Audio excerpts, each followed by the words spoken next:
roi mini-Congo, Fabrice Zombie. Bientôt là, le gouvernement congolais sera remanié. Bana mboka mbote bisika nyonso ozali bino o ozali ba internaute na biso bolandaka biso tango nyonso na kosenga na bino dès l'entame de votre émission pour commenter, pour liker, pour partager et pour s'abonner massivement sur toutes les chaînes o wapi bozali koyebana na kolanda biso bana mboka nini o tozokota na mozindo ya développement basije na biso na mokolo na biso ya lelo kaka ndenge na oti koyebisa na bino na débit. Panique totale à Kigali. Pourquoi panique totale à Kigali? Pour qu'on soit dans mon site émission d'explication Nayango. Ainsi que l'arrestation de M.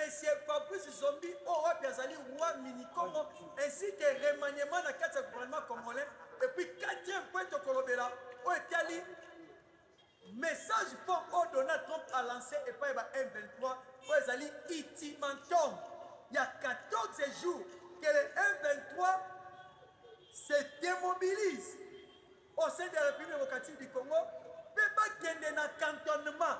Si ce n'est pas le cas, tu peux éviter Nini pour comme la bango, Nabisiko Wapi, Bazali. Voilà, Moka, tu comptes ce qu'on a Mozindo, il y a développement la biso. Pourquoi tu as mis panique totale dans Katsa Kigali?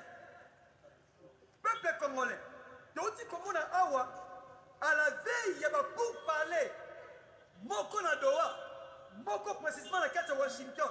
Oui, à Washington, accord de paix entre la RDC et le Rwanda. Où il y a Doha, accord de principe entre les M23 et le gouvernement congolais pour des négociations. Mais dans Katia Doha, le gouvernement congolais a donné des principes que les M23 doivent respecter avant de négocier avec le gouvernement. Quels sont ces principes que le gouvernement congolais a donnés au M23? Le gouvernement congolais a bel et bien dit que les M23 et Sengeli Nabango vont se démobiliser ainsi que Bakende na cantonnement, mais après le gouvernement va entamer quelques négociations na Bango pour ne pas comment protéger Bango. Dans quelques Bango, il y a aussi quelques Congolais.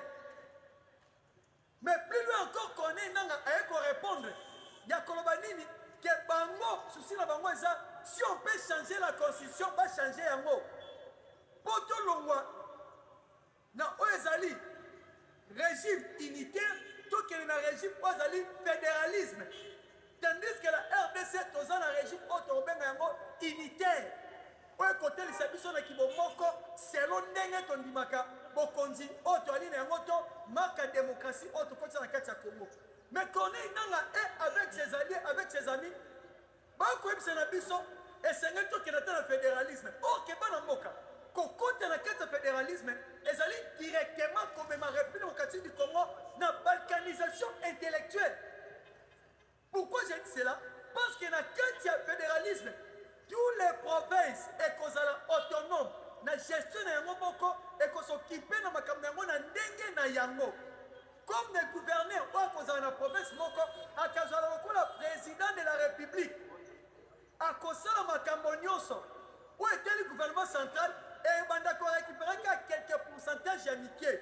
Mais Nzokande, le Congo, tant que ça pays, où il y a la fragilité, dans la démocratie, il y a des querelles de part et d'autre. Et c'est égalité, tout que dans la logique, on va M23 comme ça dans le biseau. Yango te répondre dans la banque que régime, on va Lukato, contre la carte fédéralisme, et qu'on s'imbatte, tu as dit que et l'imakanisho ba wande bazalaka na yango ya koluka comment kokota na logique ya kobalkaniser la République démocratique du Congo. Comment bakoki na logique ya kopandisa oto bengi empire Imatuti po ezali ya bango. Alors nous peuple congolais, nous refusons genre ya fédéralisme o bango bakoyela biso tokozala nanu na o ezali unitaire.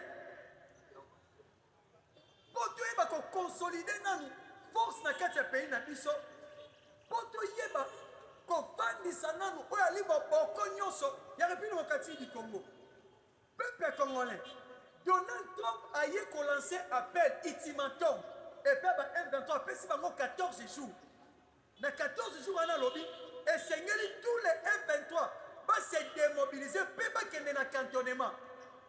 Soki basali yango te les États-Unis d'Amérique doivent passer à vitesse moko supérieure. Quelle est la vitesse supérieure que les États-Unis doivent passer? États-Unis essaient à préparer un contingent, un bataillon spécial pour comment et qu'on neutralise M23 nyonso. Parce que si même ça qui n'a pas mot, et Sengeli n'a bino pour respecter aux résolution 2773 que le M23 doit quitter le sol congolais ainsi que le cantonnement. Na kati ya cantonnement de Congo koyeba nini ekosala mpona bango. Mais na kati ya accord de principe oyo basignaki, M23 asignaki, ntango osigné cela veut dire ondimi. Ate baluka bongo, peuple congolais. Chose à retenir, na kati ya accord de principe oyo bango basignaki, que la République démocratique du Congo a déjà un document pour continuer à sala nyonso elingi ya sala. Bomonaki te Kagame amatisaki badrone de surveillance na ye eya kokiete na kati ya Congo bayeba position ba FARDC eza lolenge nini mpona kolakisa bango ke esi deja toza na mokanda oyo ezotémoigne biso oyo ezotinda mpe biso ya kobatre bango na bisika nyonso bazali tobombardaki badrone wana ya surveillance badrone ya reconnaissance wana tobombardaki yango. ezalaki déjà signal fort au République démocratique du Congo apesi na bango ya koetalisa bango ke le Congo de demain eza Congo oyo eza lelo te, le Congo de Fati eza Congo ya Kabila te oyo azalaki rwandais. Ebana mboka bolike bokomate bopartage bosabone massivement. Mais tokei komona kote ya nanga ye korefuse aye koloba ke makambo ya cantonnement bango baosala yango te. Ainsi que Doha, bango bakende te, bakende pour la nini. Avant bakende, il faut le président de la République Kinshasa ne bango balobaka. Babimisa 700 prisonniers na bango bakanga. Soki babimisi bango, ne bango pe bakoya ce qu'on a logique, ya kosala makambo au gouvernement zoloba, ainsi que bapesa bango makambo ezali ya motu ya bango balukaka à tout moment. Or que peuple congolais, le pays que toza na yango à travers le président de la République essaie à faire comprendre biso tous les manœuvres dilatoires pour ezali à Paul Kagame. Mais aujourd'hui Paul Kagame coincé même posons que kotonga parti partout à quel sous plus loin aluka comment négocier avec Fati pour Fati bomela moto parce que image ya Rwanda avec Fati eza déjà terni ya kobeba. C'est que la diplomatie congolaise a fait de faire comprendre face au monde qui sont les Rwandais, qu'est-ce que les Rwandais fait en République démocratique du Congo. Raison pour laquelle Bouti Komona Balamboka de faire comprendre dans le monde entier que Rwanda abimisi wazaki ya ya kati c'est quoi bombama ezalaki sous soutien de FDLR. Mais Rwanda depuis kala lukakande comment annexer une partie de la République démocratique du Congo et pas une Rwanda. Raison pour laquelle Donald Trump a tellement qui a commencé à déjà il faut Bima. Il faut un 23 Abima. Même ma mesure de défense au Bamba Baké, ma mesure de défense pour neutraliser la FDLR. Lukuta. Les lots ont essayé de faire comprendre Nambato Nyonso volontaire Rwanda. Yangwana Bomoni Kagame, panique à côté de la Kata Kigali. A quel constat le remaniement ya lombango na kati ya gouvernement.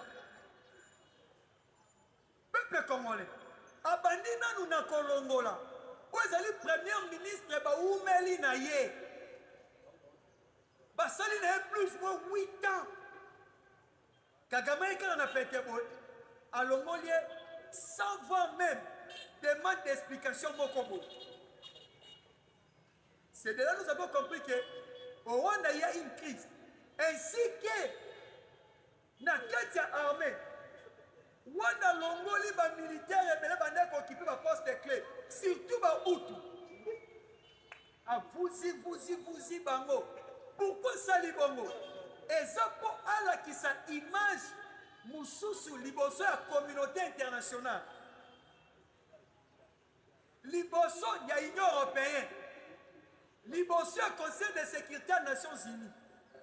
Pour notre côté, lui, il n'est pas un dictateur, mais il est un démocrate. Mais or qu'en réalité, le monde mobile aujourd'hui, à travers la diplomatie congolaise, on bel et bien compris qu'au Rwanda, il n'y a pas la démocratie, il n'y a que la dictature totale.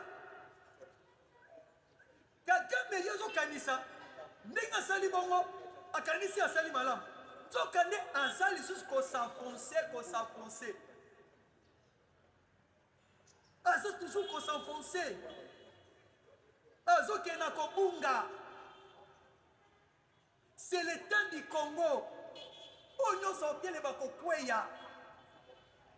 Akweya. Il faut pas comprendre. Quand il y a un monde ndenge kotambo. Soki tenza sou ya yote. Pas faut que ça rate. Voilà conseil on peut sa Kagame. Quand Saoul c'est l'équipe et comité à David. Rwanda pensait qu'avec Kagame, bon, ça l'a plus fort. Mais aujourd'hui, ça a affaibli. Yango bomoni, le corps va continuer à faire désordre. Ils ont risqué de faire la carte de la guerre et bini. Ils ont risqué de faire la guerre et bini. Parce que Donald Trump a déjà choqué. Et pour la mission congolaise. Raison pour laquelle au moins il va passer la vitesse supérieure américaine. Balobini. Donald Trump s'est décidé à Kolobake. Accord minéraire entre la RDC et Washington sera bel et bien signé le 21 août à Washington. Kounande Tokende ko signé accord minéraire et sécurité. Comme ça, film Siko et Banda. Et encore, le président Félix a préparé déjà plusieurs bataillons militaires formés, bien équipés, dotés de matériel sophistiqué pour combattre précisément la Katchabaville ainsi que la Katchabajungle. Pour préparer ma unité à Makassi. Oh, et Père Joseph Kabila, tout au contraire, Père Joseph Kabila a armé la biso et qui tendait surtout en nombre. Matériel tout colobaté. Si on avait des matériels, Ezawat matériel au Kabila Tika. Ce que nous avions aujourd'hui, ce sont des matériels que le président Félix Tshisekedi a achetés. Il faut comprendre que fini pour le Rwanda. Tous les cartes Babeti et Simbité, Babeti cartes à remaniement échoué. Parce que Kagame n'a pas trompé Batu.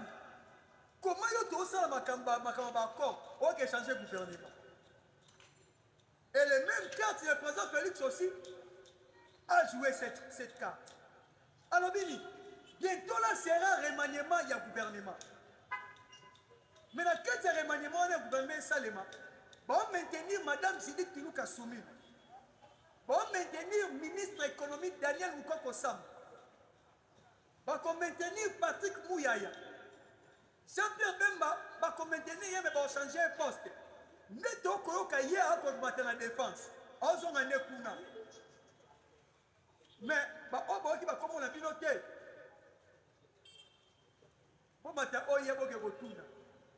Parce que Balobi a mot clair. Toutes les sources d'information expliquaient plutôt que plusieurs ministres au Sala, Bozalate, le gouvernement ils ont dit l'Union nationale et qu'aux un nombre moko réduit.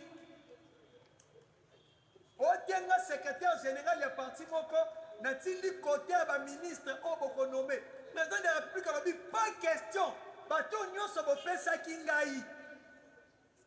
Ba répondre que na ba critère. Raison pour laquelle nous disons au président de la République, pas question, oh non, le gouvernement qui sera sorti, ce sont des warriors.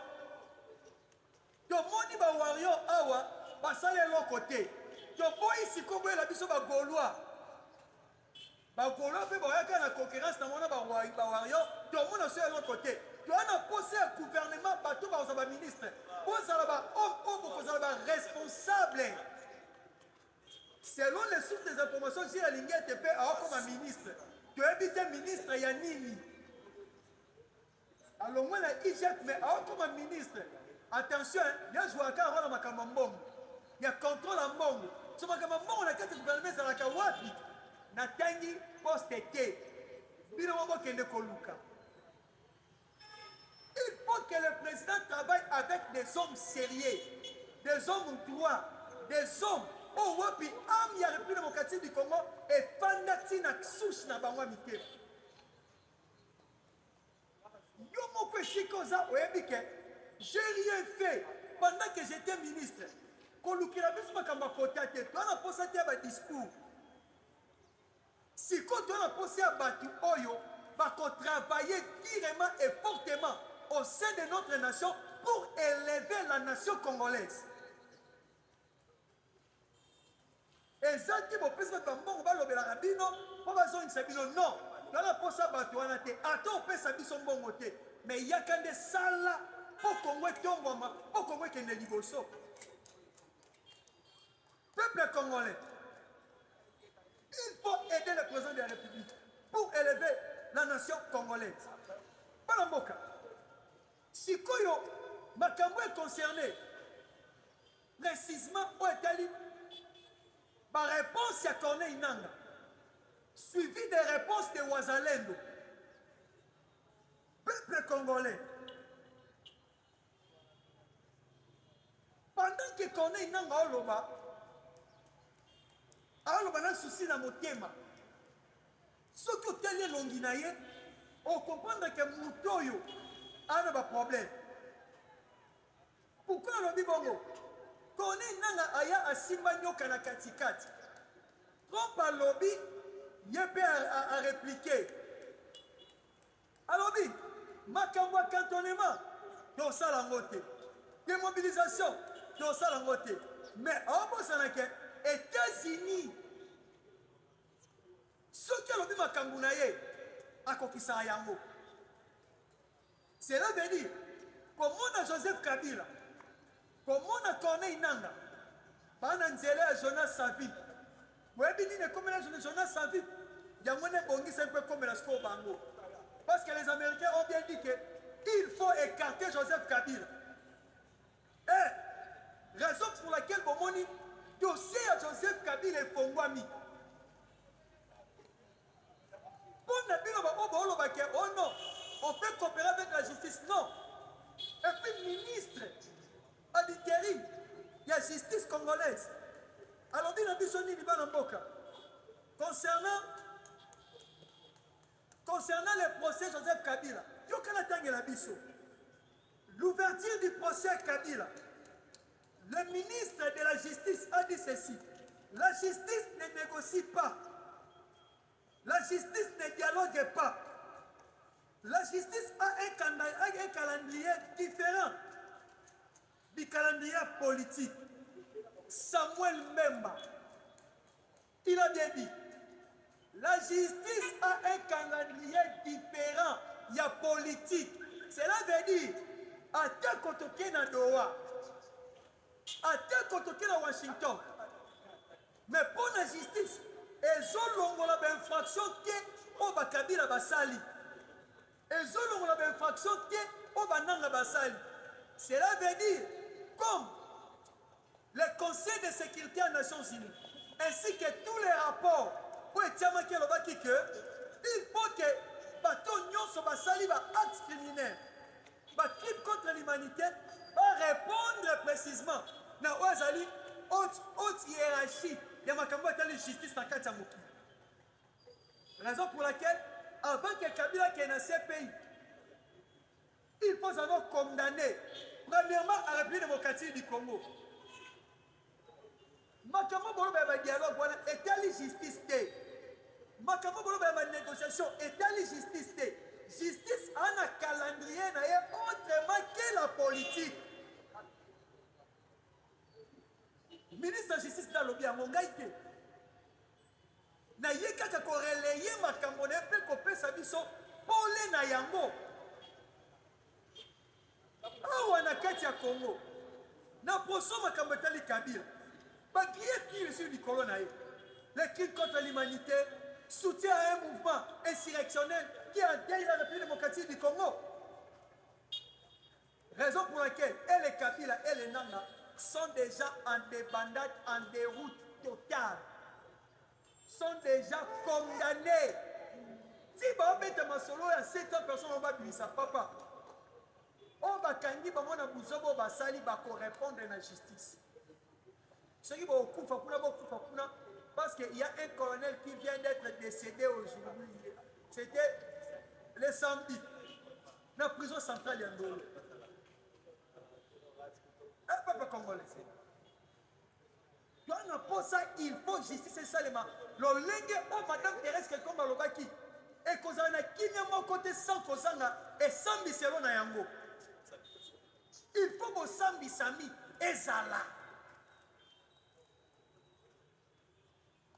Maintenant, toujours, le point, il y a réponse, c'est Wazalem. Qu'est-ce que les Wazalem ont demandé? Premièrement, les Wazalem ont réussi d'abord de libérer les territoires de Loubéo.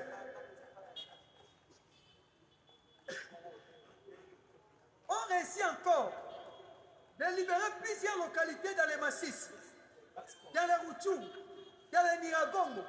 Cela montre que makasi na biso ba Congolais ezali ya kosonga mpona koconquérir oyo nyonso eza baterritoire oyo toperdaki. Et ils ont demandé au FRDC de bombarder des ponts, précisément la site Kivu. Bapone eza koredie RDC na Rwanda.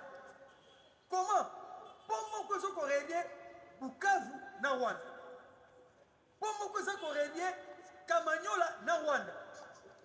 Bamoni ke nzela wana ezofacilite ba M23 ba Rwandais, ba terroriste Rwandais baketisaka facile. Yango balobi nanu momentanément to détruire yango nanu po to rendre bango incapacité ya kokotana na pete. Koto pe to détruire yango nde yango na bauti komona bana mboka bauti kodétruire mpo moko eza na entrée ya Walikale po ba M23 bakota en difficulté baterroriser bango mpena bien. Basengi même chose par DCP asala yango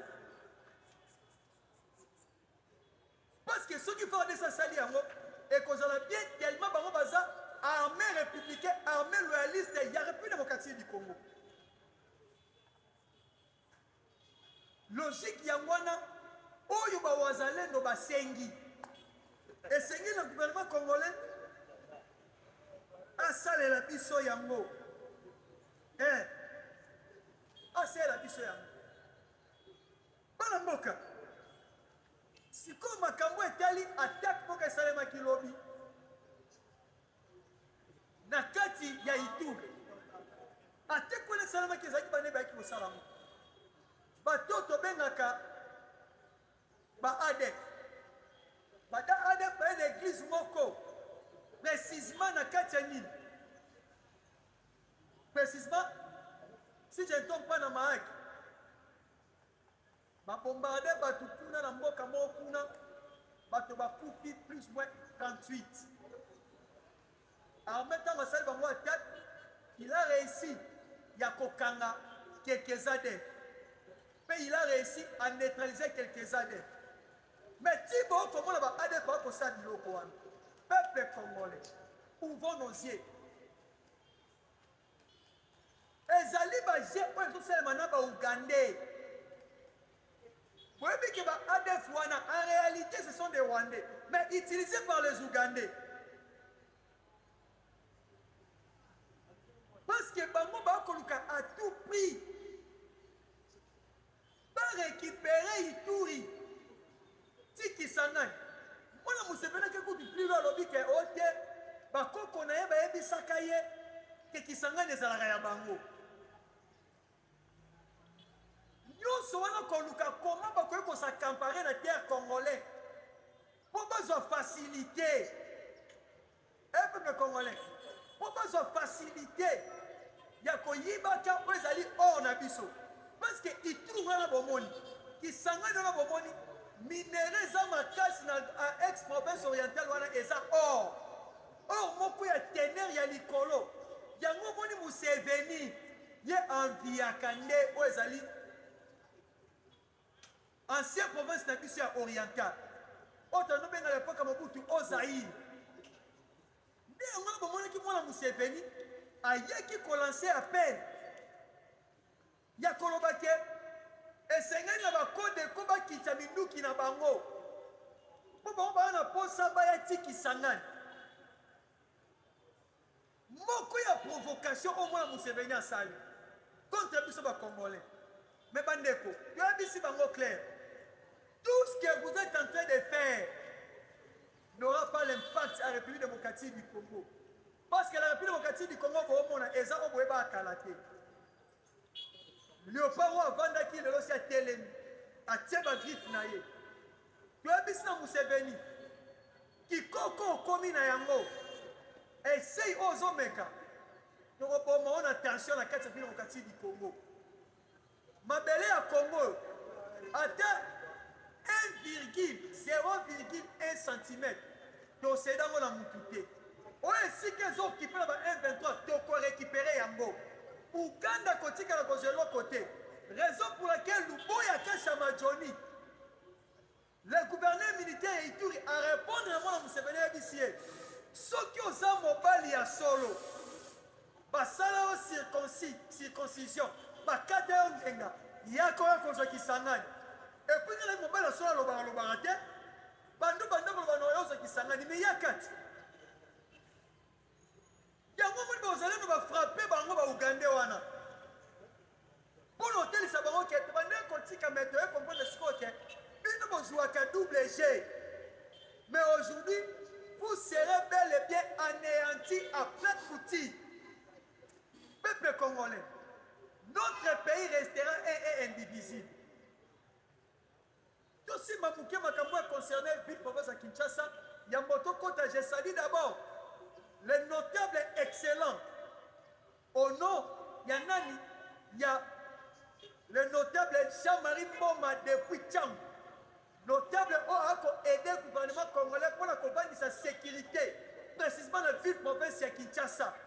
Notable qui a fait Makambozo Kende Malam, qui a aidé pour éradiquer Fleury Bakuluna, ainsi que Fleury criminel, pour les approximer dans la ville province de Kinshasa.